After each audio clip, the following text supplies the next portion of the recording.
असद निज़ामी साहब, आप क्या कहेंगे?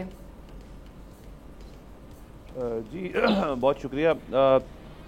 देखिए जी, 9 मई के हवाले से एक ना जो सेंटिमेंट इस वक्त तमाम लोगों में है वो तो ये है, और उसी दिन से है, एक साल हो गया, उससे ज़्यादा हो गया अब तो, कि वो वाक़या जो है वो बहुत जल्दी आउट ऑफ कंट्रोल हुआ और उसके बाद जो मामलात पेश आए वो अनप्रेसिडेंटेड हैं हमारी कंट्री में। तो जब अनप्रेसिडेंटेड चीज़ें होती हैं तो फिर उसके जो बाद की चीज़ें होती हैं वो भी अनप्रेसिडेंटेड नौयत की होती हैं और यूजली वो फॉलो भी इसी तरह करती हैं।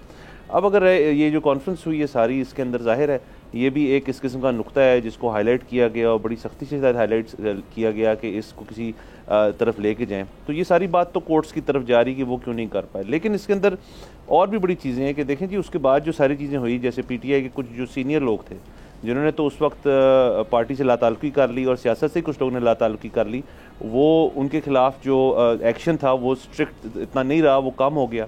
आहिस्ता आहिस्ता काफ़ी लोग वहाँ से बाहर आए। जो लॉन्गेस्ट आई थिंक जो स्टेंट थी यास्मीन राशिद साहिबा, जो अभी तक उधर उनकी तबीयत नासाज थी, वो वापस जेल उनको मुंतकिल कर दिया गया। तो ये तो रही बात कि 9 मई के बाद हुआ क्या सारी चीज़ के ऊपर। अब फैसला ये करना है कि उसके आगे करना है, और लेकिन हम यहाँ क्यों रुकते हैं? जैसे शराजी साहब फरमा रहे थे और बाकी स्टीम्ड पैनलिस्ट फरमा रहे थे कि ये कोर्ट सिस्टम्स जो हैं, ये हम सिलेक्टिव जस्टिस जो है इसके ऊपर क्यों इसको फोकस करते हैं? फिर तो तमाम चीज़ों को इस तरह हमें देखना चाहिए और तमाम चीज़ों पे हमें फोकस करना चाहिए कि जो केसेस इतनी देर से आया, इसको तो चले एक साल हुआ है, 10-10 साल 20-20 साल से केसेस जो हैं वो कोर्ट सिस्टम के अंदर, हम क्यों नहीं ठीक करते कोर्ट सिस्टम को? और ये हमारे शायद ओवरनाइट करने वाली चीज़ ही नहीं है, लेकिन ये अदलिया की, वकला की और सबकी एक कलेक्टिव एफर्ट होनी चाहिए जिसके अंदर वो इस चीज़ को ठीक करें, और ये केसेस और तमाम केसेस उसके अंदर हल होने चाहिए।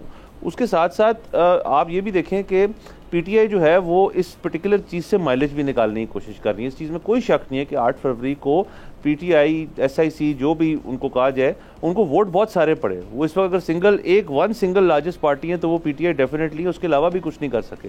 तो या PTI को इस गलत फहमी में अभी तक वो है कि जी 9 मई की हम कोई माइलेज लेंगे, उनको माइलेज कोई नहीं मिलनी। ये मेरे ख्याल में एक गलत अप्रोच है जो वो करने की कोशिश करते हैं, और ख़ासतौर पे उनकी सोशल मीडिया टीम जो है उससे बहुत माइलेज गेन करने की कोशिश करती है। तो ये कर नहीं पाएंगे, number 1। And number 2 and lastly, कि अब फाइनली वो वक्त आ गया है कि अब अगर एक गवर्नमेंट बन गई, एहतियाती गवर्नमेंट है, उसके अगर आपने अपोजिशन प्रॉपर तरह से करनी है तो अब करने का टाइम है। एक अगेन रडरलेस शिप की तरह PTI नज़र आती है कि वो रऊफ़ हसन साहब कुछ कह रहे होते हैं, बैरिस्टर गौर साहब कुछ कह रहे होते हैं, दियाला जेल से एक अलग बयान आ रहा होता है, इंटरव्यूज़ भी चले। अभी मेहदी हसन का इंटरव्यू जो है वो भी हमने पढ़ने को देखा, उसके अंदर वही same old rhetoric, same old talk, कोई उसके अंदर नई बात नहीं। कह रहे हैं कि लग रहा है कि बड़ी अदालतों में कुछ ताज़ा हवाएं चली हैं, क्या कुछ चेंजेस होने जा रही हैं?